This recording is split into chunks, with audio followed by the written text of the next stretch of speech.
Bonjour. Pour faire suite à ma dernière capsule sur la révolution numérique, je vais aborder aujourd'hui les réseaux sociaux et plus précisément Facebook. En effet, avant l'avènement des réseaux sociaux, créer une page sur le web pour afficher des données nécessitait des connaissances de base en informatique et une formation appropriée. Par exemple, il fallait maîtriser la technique de la création d'un site web et s'octroyer un espace payant ou gratuit sur un serveur afin d'héberger les données ainsi créées. Depuis l'avènement des réseaux sociaux, et plus précisément de Facebook, créer une page pouvant contenir texte, son et images n'a jamais été aussi facile, même pour les profanes. Cette réalisée va totalement bouleverser le monde des médias, de telle sorte que tout le monde, ou presque, se retrouve aujourd'hui sur la toile.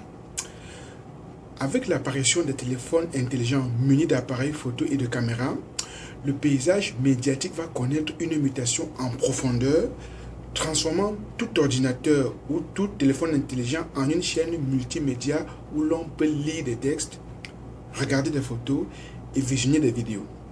Dès lors, on va assister à un phénomène social que même les experts n'ont pas vu venir, la croissance exponentielle d'Internet et l'abandon progressif des moyens de communication dits classiques tels que la presse, la radio, la télévision, etc., faisant de Facebook un phénomène mondial sans précédent dans l'univers médiatique.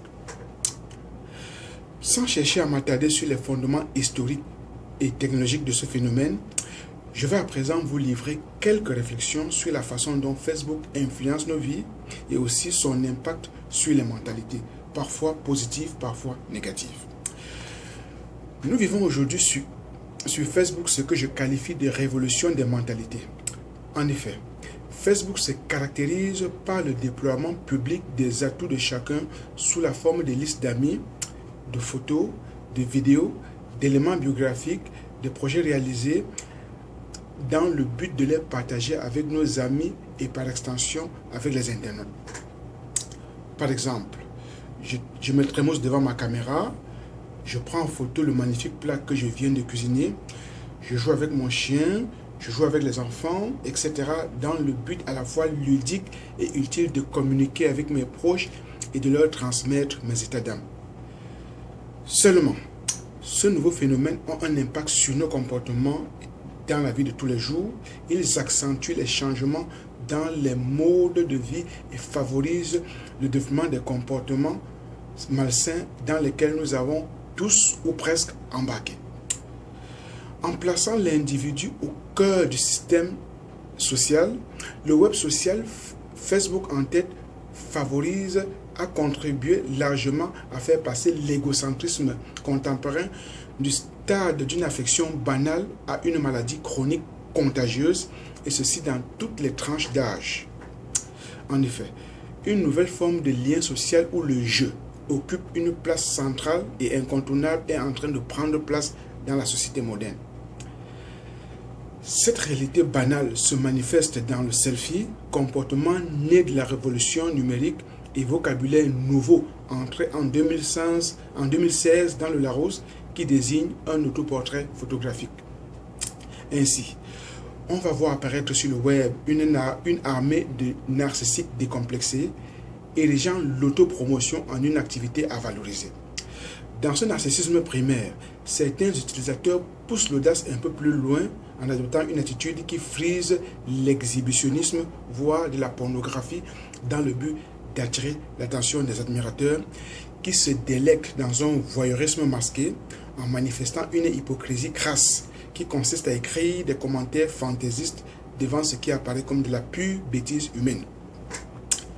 Ainsi donc, Facebook désinhibe le narcissisme et l'exhibitionnisme tout en les transformant en une activité socialement acceptable.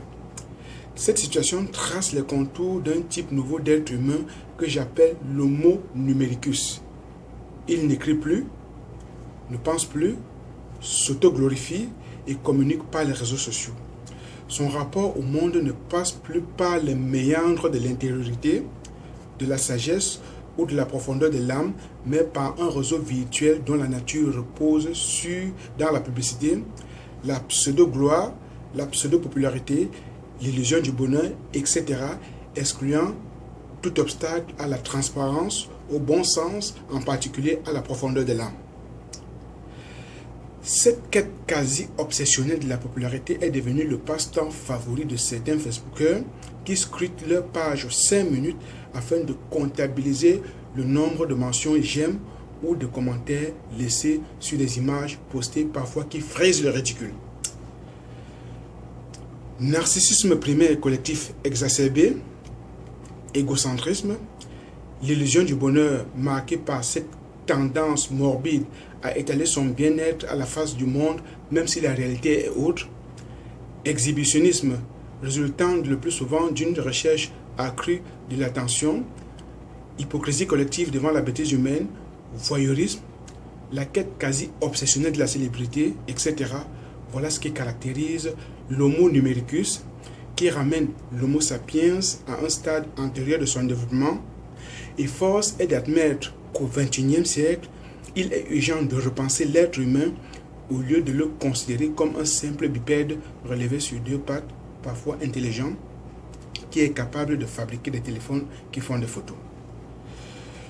Devant cette frénésie collective dans laquelle nous avons malheureusement tous embarqué, y compris moi-même, nous devons humaniser nos gestes et servir d'exemple aux générations futures en posant des actes qui transcendent le simple désir de paraître afin de faire de cet outil un véritable outil de communication qui fera avancer l'humanité vers des avenirs plus meilleurs.